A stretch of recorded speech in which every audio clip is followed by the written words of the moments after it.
चलिए आज बात करते हैं हिंदी साहित्य के एक ऐसे रचनाकार की जो लोधी क्षत्रिय राजपूत समाज का गौरव बने। एक ऐसी शख्सियत जो गांव के माहौल से निकलकर साहित्य की दुनिया में अपनी एक अलग ही पहचान बना गए। ये कहानी है स्वर्गीय सुमेर सारंग लोधी की। जरा इन शब्दों की गहराई को महसूस कीजिए।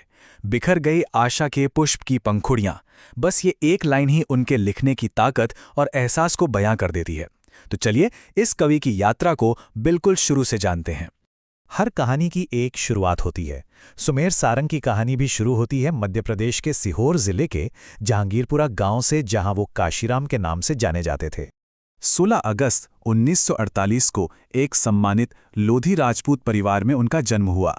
उनके पिता लाला राम पटेल गांव के पूर्व सरपंच थे और अपनी ईमानदारी और समाज सेवा के लिए बहुत मशहूर थे। तो जाहिर है उन्हें बचपन से ही प्यार और अनुशासन से भरा एक बहुत अच्छा माहौल मिला।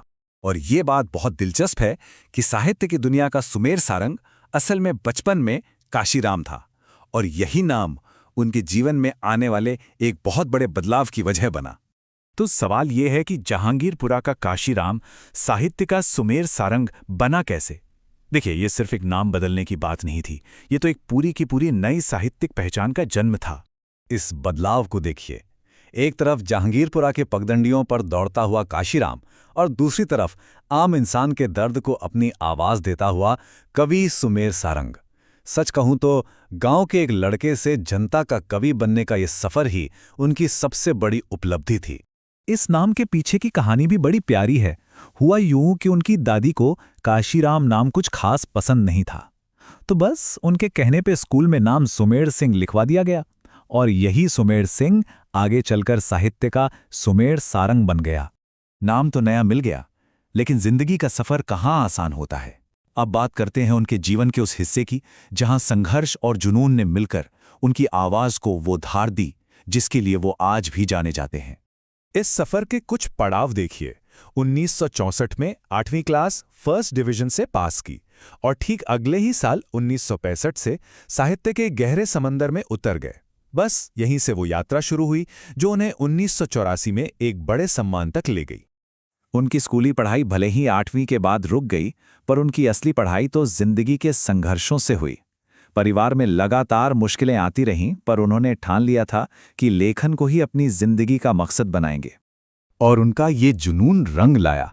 उनकी रचनाएं अखबारों में छपने लगीं, उनके गीत आकाशवाणी भोपाल से गूंजने लगे, और फिर दूरदर्शन के एक प्रसारण ने तो उन्हें पूरे देश में पहचान दिला दी।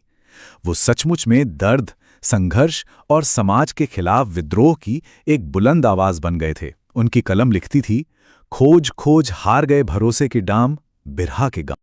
लेकिन सुमेर सारंग सिर्फ एक कवि नहीं थे, वो अपने उसूलों पर जीने वाले एक मजबूत इंसान थे। उनका व्यक्तित्व ठीक उनकी कविताओं की तरह ही साहसी और खरा था। वो बहुत निर्भीक थे। समाज और राजनीति की बुराइयों पर उनकी कलम बिना किसी डर के चलती थी। सच बोलने से वो कभी नहीं कतराते थे, चाहे सामने कोई भी हो। पर इस हिम्मत के पीछे ना एक बहुत गहरा संवेदनशील दिल भी छिपा था।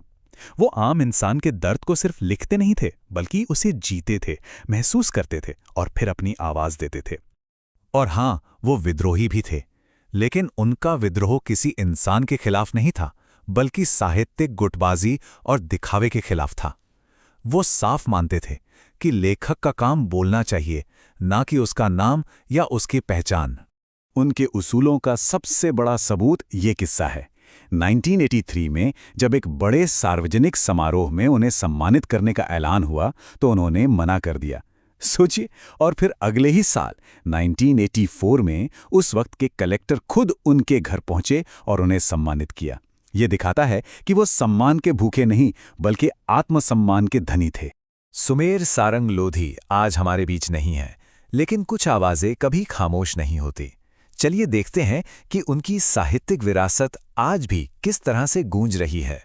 उनकी प्रेरणा की लौ सबसे पहले उनके अपने घर में ही जली। उन्हीं को देखकर, उन्हीं से प्रभावित होकर उनके छोटे भाई नारायण सिंह नवरंग लोधी ने भी साहित्य का रास्ता चुना। कह सकते हैं कि एक दीपक से दूसरा दीपक जल उठा। मगर ये एक कड़वी सच्चाई भी है कि वक्त की धूल अक्सर ऐसे नायकों को धुंधला कर देती है।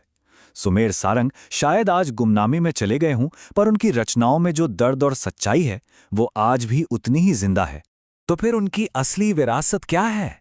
उनकी विरासत है चेतना की वो मशाल, संघर्ष करने का वो हौसला और आत्मसम्मान की वो सीख जो आने वाली पीढ़ियों को हमेशा रास्ता दिखाती रहेगी। और आखिर में ये सवाल सिर्फ सोचने के लिए नहीं, बल्कि कुछ करने के लिए भी है। सुमेर सारंग जैसी न जाने कितनी ही आवाज़ें हैं जो वक्त के शोर में कहीं खो गई हैं। चलिए उन कहानियों को खोजते हैं, उन आवाज़ों को फिर से सुनते हैं, ताकि कोई और गौरवशाली अध्याय गुमनामी में ना खो जाए।